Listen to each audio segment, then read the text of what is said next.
আসসালামাইকুম, আশা করি সবাই ভালো আছেন। ঈদ মোবারক সবাইকে একই সাথে। তো কিউজেএস বেসিকের আরেকটা ভিডিও নিয়ে আজকে আপনাদের সামনে হাজির হয়েছি। এই ভিডিওতে আমরা দেখব কিভাবে শেপ ফাইল ডাউনলোড করতে হয়।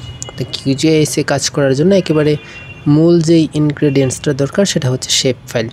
তো এই শেপ ফাইলগুলো আমরা খুব সহজেই ফ্রিতে পেয়ে যাব একটা ওয়েবসাইট থেকে। সেই ওয়েবসাইটেই আমরা আজকে যাব এবং দেখব কিভাবে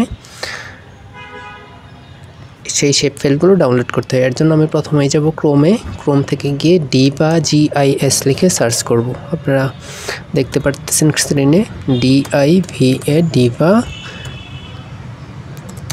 GIS। এই যে দেখেন ডিভা GIS লিখে সার্চ করার পর আমার প্রথমেই যেই ডাটা ডিভা GIS আসছে এটাতে চলে যাব।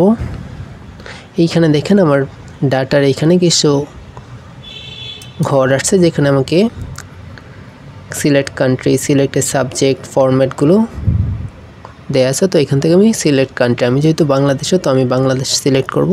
আপনারা যেই রিজিয়নের যেই অঞ্চলের শেপ ফাইল চাচ্ছেন সেই অঞ্চলটা সিলেক্ট করবেন, যেই দেশের চাচ্ছেন সেই দেশটা সিলেক্ট করবেন। তো আমি বাংলাদেশের শেপ ফাইলটা ডাউনলোড করব, এর জন্য বাংলাদেশ সিলেক্ট করলাম। সাবজেক্টটা আমি দিব অ্যাডমিনিস্ট্রেটিভ এরিয়া, অর্থাৎ অ্যাডমিনিস্ট্রেটিভ এরিয়া দিলাম আর বাংলাদেশের মানচিত্রের শেপ ফাইলটা ডাউনলোড হবে আর কি। আমি যদি ইনল্যান্ড ওয়াটার দিই তাহলে হচ্ছে ওয়াটার বডিটা ডাউনলোড হবে। রোডস দিলে যে রাস্তাগুলো আছে সেগুলো ডাউনলোড হবে। রেল রুটস দিলে সেই রেল রোডেরটা ডাউনলোড হবে। আর অ্যাডমিনিস্ট্রেটিভ এরিয়া দিলে আমার পুরো কান্ট্রির যে ম্যাপ আছে এটা ডাউনলোড হবে, জেলাভিত্তিক, উপজেলা ভিত্তিক, এরকম করে আর কি। এই যে আমার সব কিছু সিলেক্ট হয়ে গেছে। ফরম্যাটে গিয়ে হচ্ছে আমি ফরম্যাট এই অটো সিলেক্ট হয়ে গেছে। তো এখন আমি ডাউনলোড BGD অ্যাড যেই লাল লেখাটা দেখতে পারতেছেন এটাতে আমি ক্লিক করব। এটাতে ক্লিক করলে আমার ডাউনলোড হয়ে যাবে। চলুন ক্লিক করা যাক।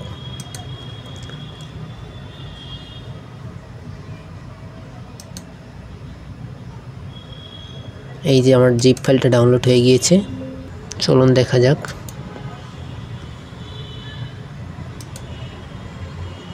এই যে এখন এটাকে আমাকে এই যে এক্সট্রাক্ট করতে হবে, এক্সট্রাক্ট করলেই হয়ে যাবে।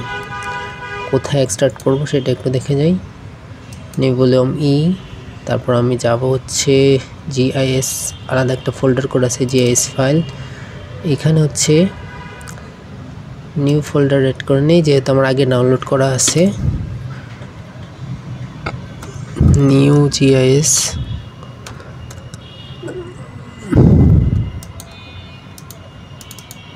ওকে, সিলেক্ট ফোল্ডার, ডান। এখন আমি এক্সট্রাক্ট করব। এক্সট্রাক্ট হয়ে গেল। এই যে আমার এই ফাইলগুলো চলে এসেছে। তো একেবারে আমরা চলেন দেখে নিই, একেবারে GIS রান করে দেখে নিই আসলে সত্যি সত্যি হচ্ছে কিনা, ঠিকঠাক আছে কিনা সব কিছু। আবার ফাইলগুলো দেখে নিচ্ছি, চলেন দেখে নেওয়া যাক। GIS ফাইল নিউ GIS এ ছিল, এই যে নিউ GIS, এখানে আমার ফাইলগুলো এক্সট্রাক্ট হয়ে গেছে। এই যে এগুলো শেপ ফাইল, তার শেপ ফাইলগুলো আছে। তো চলুন আমি এখন GIS এ যাই।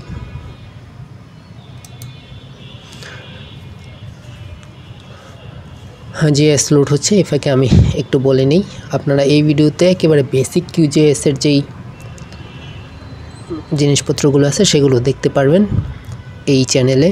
তো আমাকে উৎসাহিত করতে, আমাকে সাপোর্ট দিতে আমার চ্যানেলটা সাবস্ক্রাইব করে রাখুন। আমিও শিখছি, আসুন সবাই একসাথে মিলে জিলে শিখে ফেলি। তো আপনারা যদি সাবস্ক্রাইব করেন তাহলে আমি উৎসাহিত হব, আমার ভালো লাগবে। সেই সাথে আপনাদের কোনো জিজ্ঞাসা থাকলে কমেন্ট বক্সে জানাতে পারেন। যেরকম এই আগের ভিডিওতে অনেকে জিজ্ঞেস করেছিলেন যে কীভাবে আমি শেপ ফাইলগুলো পাবো, তার প্রেক্ষিতে আজকে আমি এই ভিডিওটা বানাচ্ছি। আশা করি আপনাদের এরকম কোনো জিজ্ঞাসা থাকলে বা কোনো জিনিসটা সম্পর্কে জানতে চান, বেসিক কোন ব্যাপারটা সম্পর্কে জানতে চান, সেটা জিজ্ঞেস করতে পারেন কমেন্ট বক্সে। তো চলুন শুরু করা যাক। এই যে নতুন একটা ফাইল ক্রিয়েট করে নিলাম। তো এইখান থেকে এবার আমি হচ্ছে যে এই শেপ ফাইলটা ডাউনলোড দিলাম মাত্র, সেটা দেখবো এখানে ওপেন হয় কি না। চলুন দেখা যাক। এর জন্য আমি যাব হচ্ছে ওপেন ডাটা সোর্স ম্যানেজার, তারপর নিউ ভলিউম সেখান থেকে GIS ফাইল, এখানে ছিল হচ্ছে নিউ GIS। তো এখান থেকে আমি হচ্ছে এই যে শেপ ফাইলটা ওপেন করব।